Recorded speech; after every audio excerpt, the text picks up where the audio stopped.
In my job, I have to travel. I was on multiple airplanes. Somewhere in that time frame, I picked up this virus that attacked my heart. Up to that point, I'd had no heart disease whatsoever, no heart attacks, no palpitations, no shortness of breath.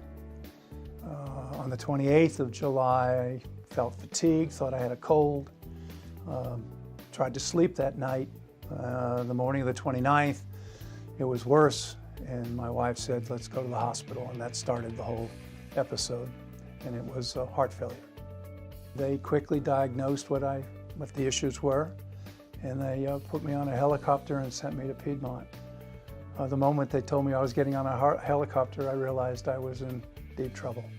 And so we went to Piedmont on the night of the 29th of July and ended up with an LVAD on August 20th. And I had spent that whole month in the hospital. I didn't notice a big change at first because I didn't have any history of heart failure. But as time went on, I noticed an improvement in my strength, my fatigue lessened. I had the capacity to do as I wanted to, get up and go.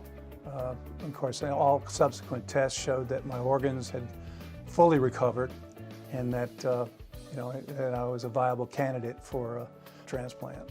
And I think that's what I've been working towards. When I first looked at the LVAD, the doctors said, you can use it for a lifetime. I'm a relatively young man and have grandchildren.